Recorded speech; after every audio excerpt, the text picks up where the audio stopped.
साहित्यिक और सामान्य सभी बच्चों को मेरा प्यार भरा राधे राधे। बेटा, मोबाइल ख़राब होने की वजह से जो है मेरा लेक्चर आप तक नहीं पहुंच पा रहा था, उसके लिए मुझे खेद है। लेकिन अब जो है बन चुका है, तो अब मैं जो है आपको फिर से पढ़ाना शुरू कर रही हूँ। तो आप लोग बिल्कुल परेशान ना होइए, आपका कोर्स मैं समय से ख़त्म कर दूँगी, तो चिंता करने की कोई बात नहीं है। आपका कोर्स कुछ कम हुआ है, 30% कोर्स कम हुआ है, वो मैं आपको बताती जाऊँगी। तो जो पढ़ाना है, जो है आपके कोर्स में, मैं केवल वही पढ़ाऊँगी आपको। जो हटा दिया गया है वो मैं आपको नहीं पढ़ाऊँगी। तो मैं आपको कबीरदास जी का चैप्टर पढ़ा रही थी। आशा है आप लोगों को समझ में आ रहा होगा, लेकिन समझ में आ रहा है या नहीं आ रहा है ये तो आप लोगों के कमेंट्स के द्वारा ही पता चलेगा। अभी तक टेलीग्राम चैनल भी आप लोगों ने ज्वाइन नहीं किया है। जहाँ मेरा लेक्चर जाता है वहीं पर नीचे टेलीग्राम चैनल का लिंक रहता है, आप लोग उसे ज्वाइन कर लीजिए और जब चाहे आप उसे देख सकते हैं। एक रिक्वेस्ट और है कि आप लोग ढेर सारा लाइक करिए, और ऐसे बच्चे जो पढ़ना चाहते हैं, जो किसी कारणवश नहीं पढ़ पा रहे हैं, स्कूल नहीं खुला है, तो आप उनके पास भी मेरा ये वीडियो जो है शेयर कर दीजिए, जिससे कि वो भी इसका लाभ उठा सके। और मेरे चैनल को सब्सक्राइब करना मत भूलिए। तो अगर आपको मेरा वीडियो पसंद आ रहा है तो चलिए आगे की ओर चलते हैं। कबीरदास जी का अगला पद्यांश है, हम न मरें मरी हैं संसारा। हम का मतलब स्वयं के लिए, आत्मा के लिए। हम न मरें मरी हैं संसारा। यहाँ पर कबीरदास जी परम ब्रह्म में मन लगाने का जीव को प्रार्थना करते हैं, और ये कहना चाहते हैं कि जो परम ब्रह्म में लीन हो जाता है उसे ही अमरत्व की प्राप्ति होती है। तो यहाँ पर ईश्वर में मन लगाने पर जीव को कैसे अमरत्व मिल जाता है उसी का वर्णन करते हुए कबीरदास जी कहते हैं, हम न मरें। कबीरदास जी कहते हैं कि यह संसार भले ही समाप्त हो जाए, किंतु मैं कभी नहीं मरूंगा। हम न मरें मरी है संसारा। संसारा माने संसार। यह संसार भले ही मर जाए, खत्म हो जाए, परंतु मैं नहीं मरूंगा। क्यों? हमको मिल्या जियावन हारा। जियावन हारा माने जीवन देने वाला। क्योंकि मुझे जीवन देने वाला परमात्मा की कृपा प्राप्त हो गई है। तो हम न मरे मरी हैं संसारा। कबीरदास जी कहते हैं कि ये संसार भले ही समाप्त हो जाए, लेकिन मैं कभी भी नहीं मरूंगा, क्योंकि मुझे जीवन देने वाले परमात्मा की कृपा प्राप्त हो गई है। अब न मरो मरने मन माना। अब न मरो। कबीरदास जी कहते हैं अब मैं नहीं मरूंगा, अब न मरो, अब मैं नहीं मरूंगा, क्योंकि मरने मन माना, क्योंकि मेरे मन ने मृत्यु को जान लिया। मरने मन माना, मन ने जान लिया है किसको? मृत्यु को। तो अब न मराऊं मरने मन माना। वो कहते हैं अब मैं नहीं मरूंगा, क्योंकि मेरे मन ने मृत्यु को जान लिया है। तेई मुए जिनि राम न जाना।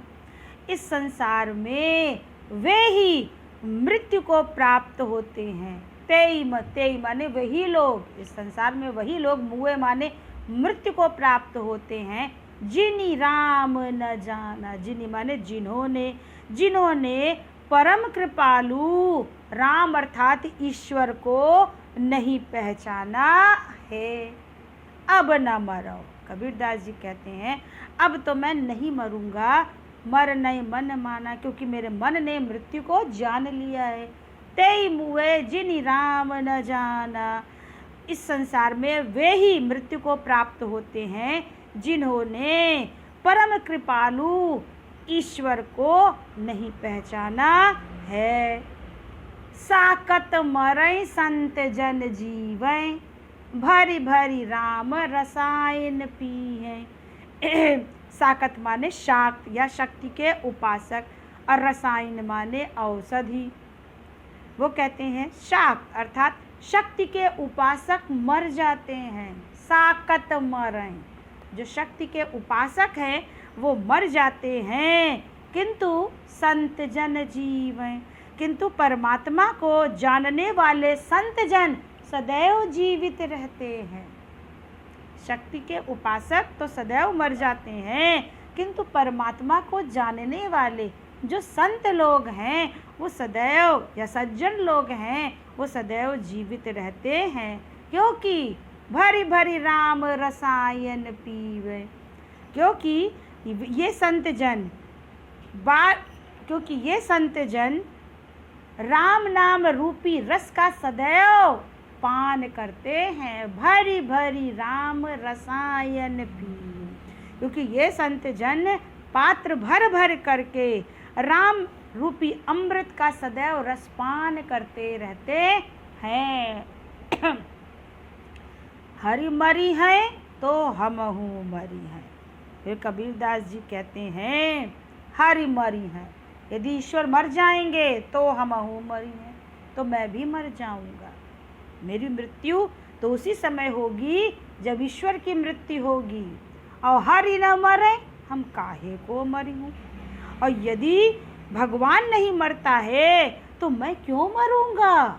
अर्थात जब परमात्मा नहीं मरता तो आत्मा क्यों मरेगी, क्योंकि मेरी आत्मा तो परमात्मा से मिल चुकी है।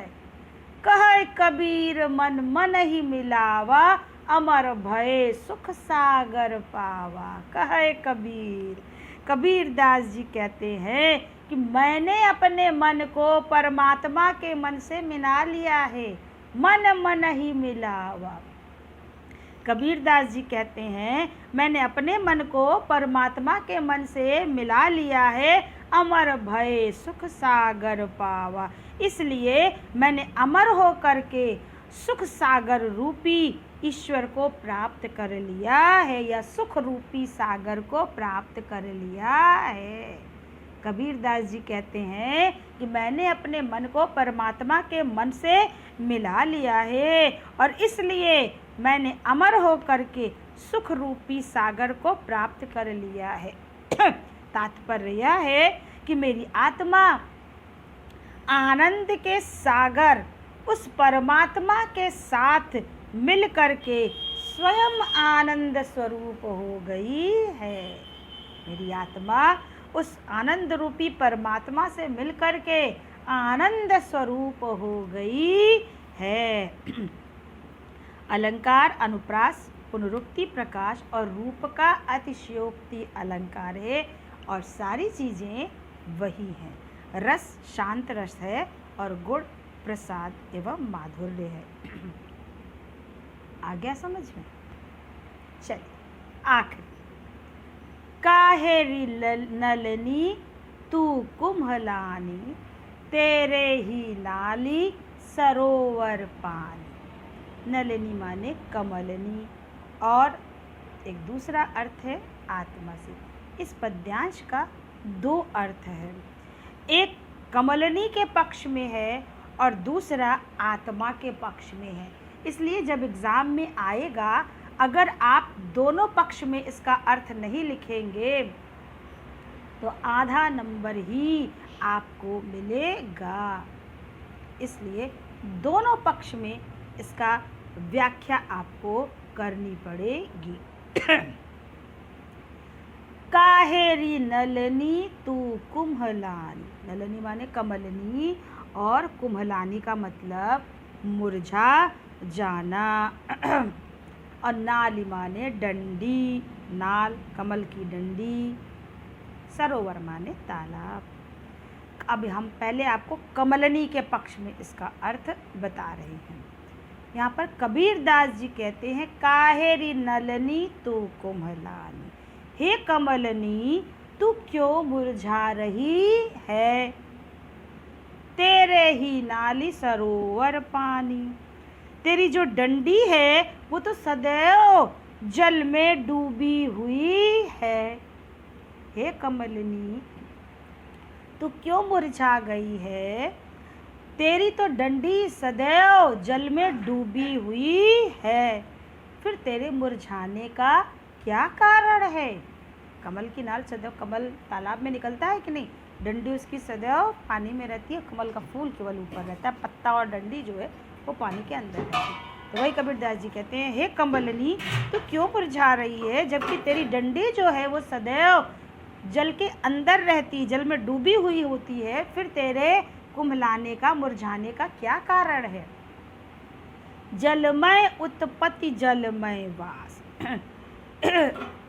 फिर वो कहते जलमय उत्पत्ति, उत्पत्ति माने जन्म से है, तेरा जन्म जल में होता है। जलमय वास, वास माने निवास करना, और तू सदैव जल में ही रहती है कमलनी। और जलमय नलनी तोर निवास, और हे कमलनी तेरा निवास स्थान भी सदैव जल में ही है। जलमय उत्पत्ति जलमय वास।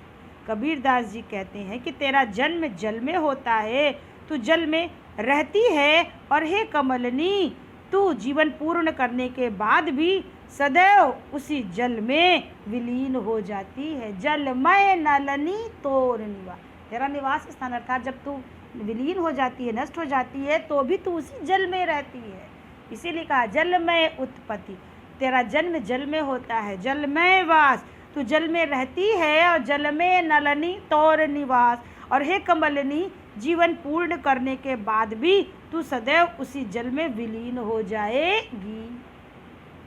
ना तली तपति न ऊपर आगी, तली माने नीचे, ना तो तेरे नीचे ही तपन है, ना ऊपर आगी, और ना ही तेरे ऊपर आग है। ना तली तपति, ना तो तू नीचे से तपती है, अर्थात नीचे जमीन तो है नहीं, पानी है, पानी ठंडा रहता है, और ना ऊपर आग, और ना ही तेरे ऊपर ही आग है। तोर हेतु कहु कासन लागल, हेतु माने कारण, कासन माने कष्ट। तो तेरे मुरझाने, तोर हेतु कहु कासन लागी, तो तेरे कष्ट का क्या कारण है, यानी किस कारण से तुझे इतना कष्ट है। ना तली तपति न ऊपर आगी, ना तो तेरे नीचे ही तपन है, और ना ही तेरे ऊपर आग। अर्थात कहने का तात्पर्य है, ना तो तुझे नीचे से ही कोई कष्ट है, और ना ही ऊपर से, क्योंकि तू जल में स्थित रहती है। तो रहे तो कहु कासन लागी, तो फिर तेरे कष्ट का या मुरझाने का क्या कारण, कष्ट क्या है, वो मुरझा रही है, तो तेरे मुरझाने का क्या कारण है। कहे कबीर जे उदिक समान, ते नहीं मुए हमारे जान। फिर कबीरदास जी स्वयं उसका उत्तर देते हुए कहते हैं कि लगता है कि तुझे जो है, लगता है तुझे किसी से प्रेम हो गया है, जिसके कारण तू मुरझाई जा रही है। अर्थ अभी नीचे के लाइन का अर्थ नहीं है, उसके ऊपर के लाइन का अर्थ है।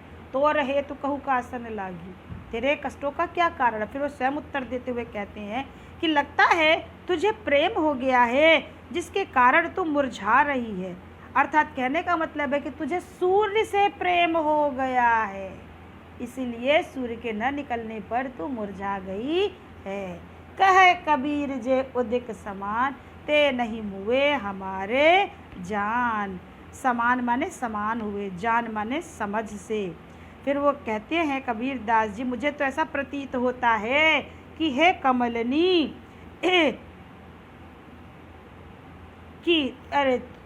कबीर दास जी कहते हैं कि हे कमलनी, जो परमात्मा के समान हो गए हैं उनकी मृत्यु कभी नहीं होती है, वे तो अमर हो जाते हैं। कह कबीर जे उदिक समान, ते नहीं मुए हमारे जान। कबीर दास जी कहते हैं कि जो परमात्मा के समान, उदिक समान, जो परमात्मा के समान हो जाते हैं मुए माने मृत्यु, उनकी मृत्यु कभी नहीं होती है, वे तो सदैव के लिए अमर हो जाते हैं।